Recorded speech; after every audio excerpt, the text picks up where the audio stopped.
Envision this. You're a dad. How many of you are parents? Raise your hand. Raise your hand if you're a parent. Excellent. Most of you in here are parents. I want you to envision not being a parent in your native country. Interesting challenges. I want you to envision you being married and having kids to a partner that creates a mixed culture environment. See things happening in your head.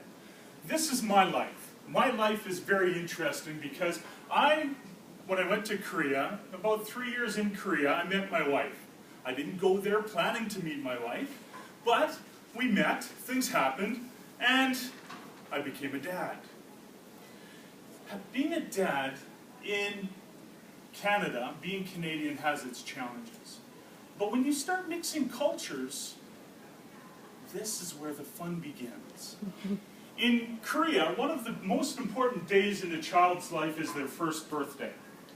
And in their first birthday, they have a big party. They rent out convention centers. We probably had 300 people in this room for my child's first birthday.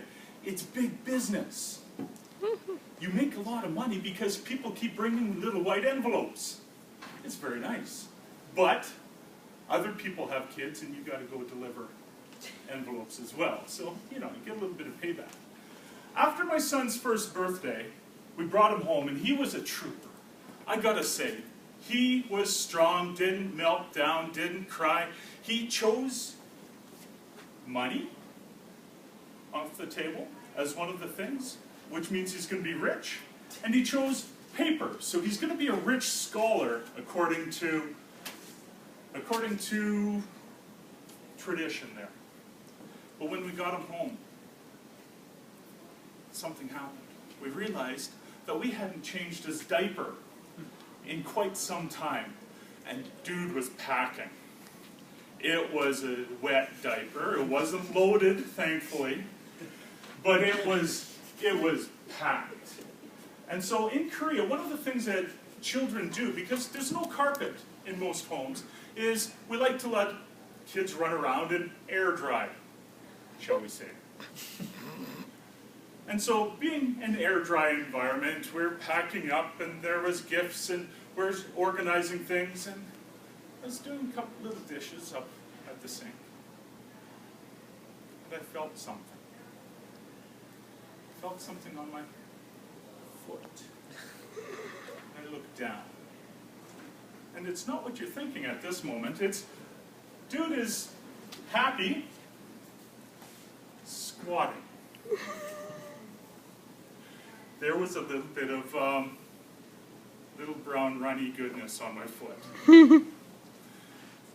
Being a dad, this air dry concept. Being a dad in Korea has been a lot of fun. But because I'm in Korea, there's a lot of, I would almost say, microaggressions.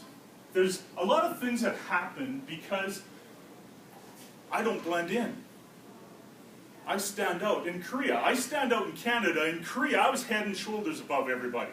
And so walking around downtown, my wife and her friends used to walk behind me because I would block and the crowds would part and they would never get bumped into. But being a dad, this had a new problem. My kids are cute. Because my kids are cute, everybody wants to touch their cheeks and pet them and do all sorts of things. And so my son, he got fed up. He didn't want to go anywhere. What did I do? I put him on my shoulders. Because if my son's up on my shoulders, nobody's touching him. But because he's up on my shoulders, other things happen.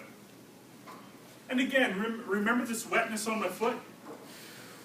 I've had wetness running down the side of my head because he got sick.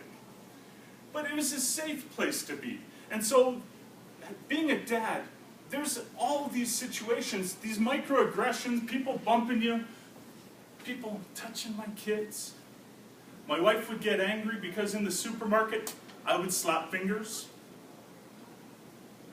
Just about got in fights over that, but that's life. But there's this one time in particular that really, really stood out to me. Mix of cultures is not always a good situation in Korea. And I was out with my mother-in-law, my wife, my son, and my daughter at this time. And it was my daughter that became a person of interest. There's this very serious, older man, looking about 80. And being a mixed race family, even in Korea these days, is not always welcomed.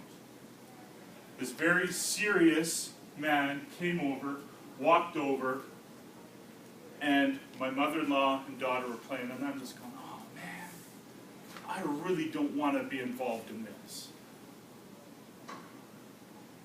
He took a look at my daughter, and I could see him starting to talk to my mother-in-law,